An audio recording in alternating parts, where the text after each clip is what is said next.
pagal originalų Kris Moreno sumanymą. Vaidina Katerina Fulop, Miguelis Angelis Čerutis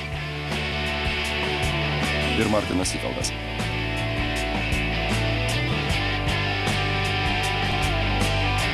Scenarijaus autorė Patricija Maldonada. Taip pat vaidina Marisa Kamila Bardonava, Manuelis Felipe Colombas, Mia Luisana Lodrato, Pablas Benjaminas Rochasas ir kiti.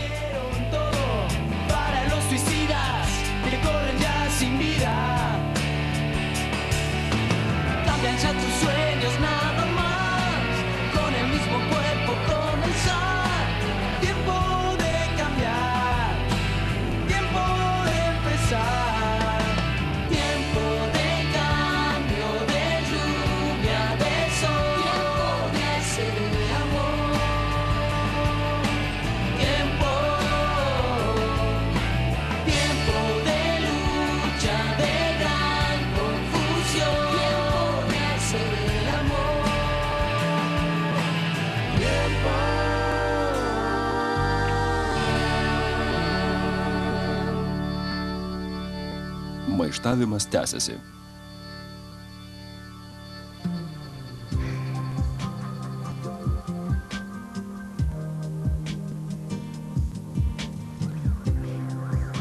Labai tave myliu. Tave irgi. O mane? Tave irgi labai myliu. Labai, labai, labai. Labai. Atostogos man labai greit prabėgo. Dar niekad man nebuvo taip smagu. Labai norėčiau amžinai čia su tavim pasilikti, Manueli. Aš irgi labai norėčiau, mieloji. Bet reikia grįžti į Buenos Aires. Nes tavo tėvelis žemę su dangum sumaišys, jei negrįši. Jau 2 mėnesius tavęs nemato, juk žinai, kaip gali supykti. Taip, tu teisus. Bet jis man kasdien skambino ir visko klausinėjo, kaip aš apsirengus, kaip man sekas, kaip tu laikais, tiesiog nepakenčiama. Tavo tėvelis atsisakė savo atostogų su tavim. Tavo mamai turim būti dėkingi. Jinai jį įtikino, kad leistų man ilgiau Meksikoje pabūti. Manueli, ateik greičiau. Kas atsitiko?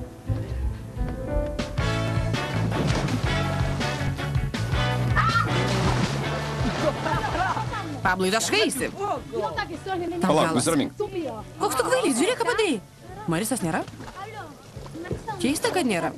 Pablai, kur Marisa, tu turėjai paskambinti? Taip, bet... Ką, nepaskambinai, kodėl? Pablai, tarėmės, kad visus sukviesim. Palauk, kas tu nepatinka? Nenori matyti to asilo Simono, tik tiek. Pablai.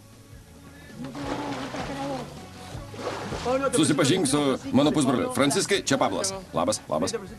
Ateik, supažinsiu su mergaitėm. Vika, Pelė, čia mano pusbrolis Franciskas. Sveikos. Labas, labas. Karšta, ar ne? Taip. Regis dabar vasara. Per žinias taip sakė. Tu gražiai degės, iš kur tu? Iš Santiago del Estero. Bet atvažiavo čia gyventi. Kur kumelę palikai? Radai, kur pririšti? Jei reikia, rasiu. Nesirūpink, radau. Pririšau prie tavo triratuko. Turit ko gert? Turim, einam su kitais supažininsi. Ir pasaką jam paskaitykit. Pablitai, pasaka skaitoma prieš miegą. Jis nieko nesupranta.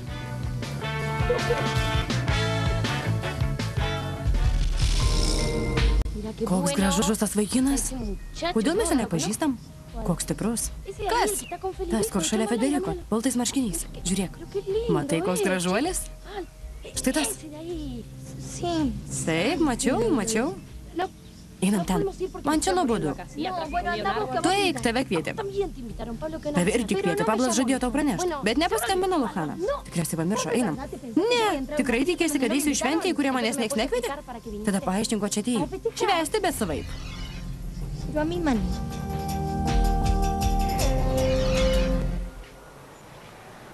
Mielasis, kas tau? Ko toks susirūpinęs? Kas atsitiko? Prisimeni loteriją, kur buvo galima laimėti kelionę į salą? Į Galapagus? Aha. Prisimenu, pildėm lapelius. Taip. Kas atsitiko? Laimėjom. Ne, nemeluok. Nemeluoju, mes laimėjom. Štai. Tik paskambino mamai ir pasakė skrydžio numerį, datą, laiką. Laimėjom. Negaliu patikėti. Dar niekad nesu laimėjusi. Mija, mieloji. Tikrai dar niekad nesu laimėjusi, supranti? Negalim ten skristi. Reikia grįžti į Buenos Aires. Rytoj prasideda pamokos. Manueli, ta kelionė tikra svajonė. Jei dabar nenuvažiuosim, gal niekada neturėsim progos. Reikia važiuoti. Ne, negalima. Reikia grįžti į Buenos Aires. Negalim ten važiuoti. Ar galim?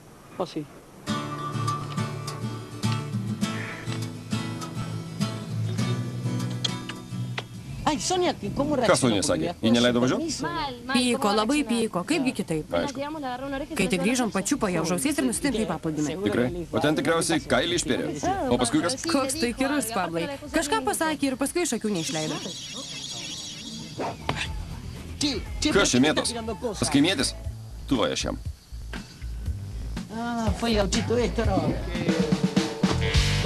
Pastrauk. Klausyk, manai, esas labai kietas. Nežinojau, kad santigiečiai tokie pasipūtę. Mažai išmanai. Tikrai?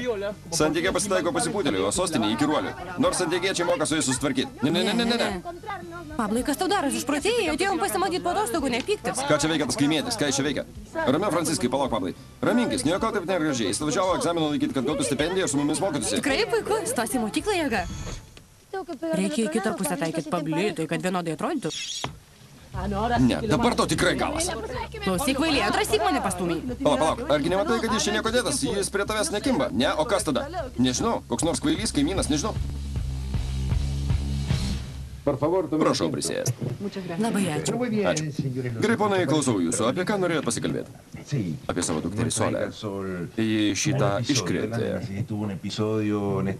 Mergaitė? Taip, mergaitė. Šią vasarą ji šitą iškrėtė. Manom, kad geriausias būdas ją sutramdyti, leisti ją į šitą mokyklą. Priėmimo laikas jau baigės. Tikriausiai žino tiesą. Žinom, bet tai skirtinis atvejis.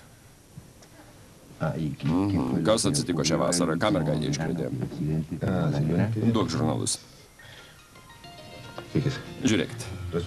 Jie išrinko varos merginą. Dabar ji nori būti modeliu.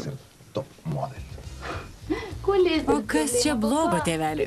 Kodėl blogai būti modeliu? Aš labai graži, ar ne? Ir labai fotogeniška. Tikrai taip. Čia mano ateitis, tėveli. Čia ne ateitis, Solė. Tuo labiau mūsų šeimui. Mes tave auklėjom ne tam, kad prieš visus taipytumėjai su apatinėmis.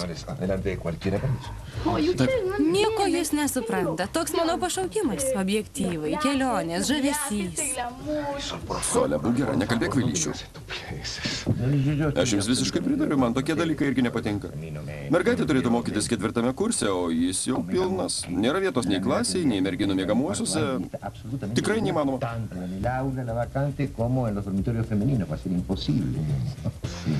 Negi tikrai negalima priimti dar vienos mokinės. Vienos? Neįmanoma. Visiškai neįmanoma. Albertai, Lurdas. Ačiūmendi. Kaip džiugu jūs čia matyt. Sveikas, kaip laikais. Labas. Tai bent staigmena. Kaip jums sekas? Gerai. Taip, viskas gerai. Dudofai, tikriausiai pažįstat poną Albertą Rivarolą. Taip, neprisimenu iš kur, bet jis man labai matytas. Jis verslininkų rūmų pirmininko pavaduotojas. Taip, žinai, labai gaila, bet negalim savo dukters į mokyklą užrašyti, nes nėra vietų.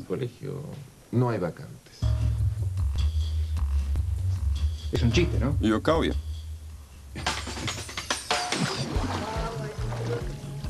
Galima? Galima. Kažkas negerai? Ne? Tikrai.